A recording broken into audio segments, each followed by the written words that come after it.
জানার আগ্রহই আমাদের জানার আকাঙ্ক্ষাকে বাড়িয়ে দেয়। একটা জিনিস কি জানেন, আমাদের জ্ঞান বৃদ্ধির জন্য জানার আগ্রহটা খুবই গুরুত্বপূর্ণ।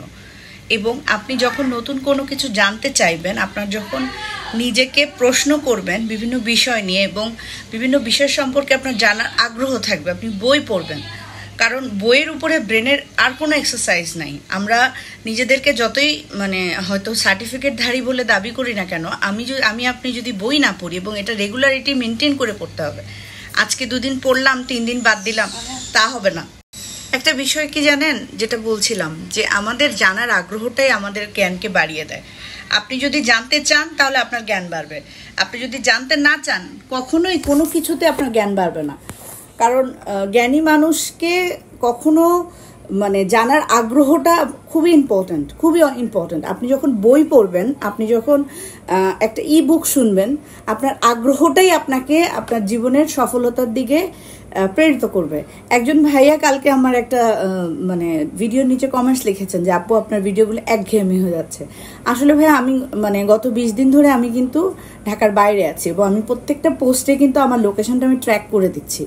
সো এই ট্র্যাকিংয়ের কারণে আমার ভিডিওগুলো হয়তো অনেক আগে আমি বানিয়ে রেখেছি দেখে হয়তো আমার লোকেশনটা সেম দেখাচ্ছে, কিন্তু তারপরও আমি বই পড়তে পারলে, যেমন এতক্ষণ আমি ডিপ আস্কিংয়ের উপর একটা বই পড়ছিলাম যে নিজেকে জানার ইচ্ছা, জ্ঞান বৃদ্ধি করার জন্য আমরা কিভাবে নিজের জ্ঞান বৃদ্ধি করতে পারি।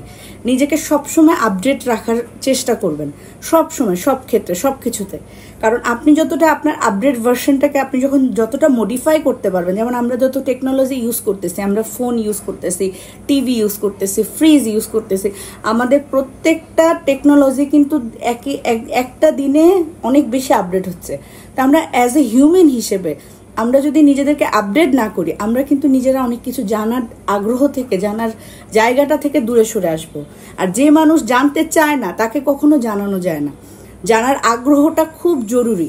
আপনি যেমন আমার কাছ থেকে কিছু জানতে চাচ্ছেন বা কিছু শিখতে চাচ্ছেন, আমিও কিন্তু আপনার কাছ থেকে জানতে চাই যে আপনারা কি ধরনের ভিডিওস দেখতে চান, কি ধরনের ভিডিওসের প্রতি আপনাদের আগ্রহ আছে। কারণ আমি এগুলো নিয়ে অনেক পড়াশোনা করি।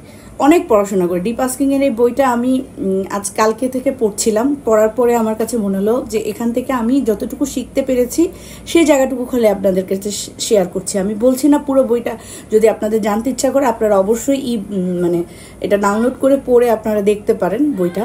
বাট এখানে খুব সুন্দর সুন্দর কিছু কথা বলেছে আমাদের রাইটার।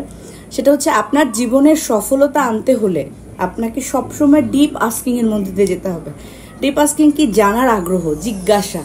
আপনি নিজেকে যদি ম্যানিফেস্ট করতে থাকেন যে আপনি ওই লাইফের সেই অ্যাচিভমেন্টটা আপনি নিয়ে আসবেন আপনার লাইফে, তাহলে দেখবেন আস্তে আস্তে আপনার জীবনটা অনেক সুন্দর হয়ে গেছে। অল্পতে সফলতা পেলে সেই সফলতা কিন্তু থাকে না, কিন্তু আপনি যদি ধীরে ধীরে সময় নিয়ে একটু একটু করে আগানোর চেষ্টা করেন, সেই সফলতা কিন্তু আপনার অনেক দিন থাকবে। খুব ভালো থাকবেন।